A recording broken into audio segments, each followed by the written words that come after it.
यह जो महाकुंभ है 2025 में, यह इसलिए दिव्य भव्य और विशाल होगा क्योंकि दोनों सरकार अत्यंत धार्मिक है, परंपरागत है। सनातन भी अगर इस काम को कर रहा है तो अन्य जो पंथ परंपरा के लोग हैं उनको भी नजर रखनी चाहिए कि आप उनको अपना करके राजनीति करना चाहते हैं, ये कदापि संभव नहीं है। हमारे साथ निरंजनी अखाड़े के आचार्य महामंडलेश्वर कैलाशानंद महाराज हैं, इनसे बात करिए। महाराज जी, कुंभ को लेकर के क्या आप आए हैं प्रयाग में, क्या तैयारी को देखा है और किस तरीके से कुंभ को आयोजन को लेकर के अखाड़ा पर से काम? आज तो मैं प्रयाग आया, हमारे एक शिष्य हैं, उनका एक हॉस्पिटल था, उस हॉस्पिटल के उद्घाटन के पश्चात हम अपने बहुत प्रिय शिष्य मेरे बिल्कुल अभिन्न हैं राकेश शुक्ला जी, मैं उनके निवास पर आया और उनसे बृहद चर्चा कुंभ की हुई। तो मुझे लगता है कुंभ को लेकर के पूरी भारतीय परंपरा के जो सनातनी हैं वो उत्सुक रहते हैं कुंभ को देखने का, कुंभ में आने का, कुंभ का दर्शन करने का, कुंभ में संगम स्नान करने का, संतों का प्रवचन, उनका दर्शन, उनका मार्गदर्शन पाने का सौभाग्य सबको मिले, यह आनंद लेकर के कुंभ परंपरागत कुंभ की परंपरा है। मुझे लगता है क्योंकि यह इस वर्ष का जो कुंभ है, यह जो महाकुंभ है 2025 में, यह इसलिए दिव्य भव्य और विशाल होगा क्योंकि दोनों सरकार अत्यंत धार्मिक है, परंपरागत है और सनातनी है। हमारे योगी आदित्यनाथ जी मेरे अत्यंत प्रिय हैं, उत्तर प्रदेश के यशस्वी मुख्यमंत्री हैं। आदरणीय प्रधानमंत्री नरेंद्र मोदी जी सनातनी है और धर्म प्रेमी है, गंगा और भगवती महादेव और सनातनियों के और सनातन के अत्यंत स्नेही है। उस कारण मुझे लगता है यह जो महाकुंभ होगा यह दार्शनिक होगा, दर्शनीय होगा और मेरी ये इच्छा भी यही है कि यह कुंभ इतना विशाल हो कि इसका रिकॉर्ड कोई और तोड़ ना पाए, कभी इसको कभी कोई पार न कर पाए, इसको कभी कोई लांघ न पाए।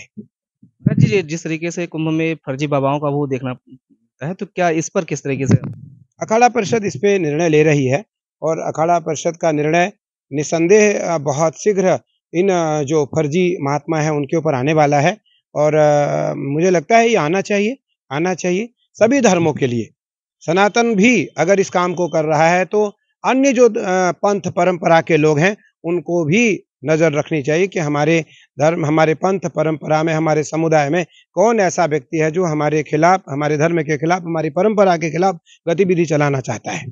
उसके खिलाफ कार्रवाई होनी चाहिए, जिस प्रकार अखाड़ा परिषद पूर्व ने किया है और वर्तमान में भी अखाड़ा परिषद इसको करने जा रहा है। जी, अखिलेश यादव ने साफ तौर पर बयान दिया है, मठ और मठाधीश एक जैसे हैं, उसको लेकर किस तरीके से संत समाज देखता है? मठाधीश और माफिया दोनों को अगर अखिलेश जी ने एक समझा है तो मुझे लगता है ये अत्यंत खेदजनक विषय है, दुख का विषय है और मैं अखिलेश जी को इतना ही कहना चाहूंगा, भैया तुम्हारा यश बढ़ रहा है, उस यश को कम न करो, उस यश में अपयश न लाओ, नहीं तो आज भी भारत सनातनियों का है। आप किसी और पे राजनीति नहीं कर सकते, आप किसी और पंथ परंपरा के लोगों पर आप उनको अपना करके राजनीति करना चाहते हैं, ये कदापि संभव नहीं है। आज भी भारत सनातनियों का है, सनातन देश है और सनातन बाहुल्य आज भी परंपरा हमारी भारत में है। इसलिए सनातन का जयकार और सनातन की जय घोष करने वाला ही देश में राज कर सकता है। सबने देखा, पहली बार भी प्रधानमंत्री जी, दूसरी बार भी नरेंद्र मोदी प्रधानमंत्री जी, और अगर आपका ऐसा ही रहा तो तीसरी बार भी। मैं कभी घोषणा नहीं करता, लेकिन महादेव का बहुत छोटा सा लघु उपासक होने के नाते इसको कहना पड़ रहा है।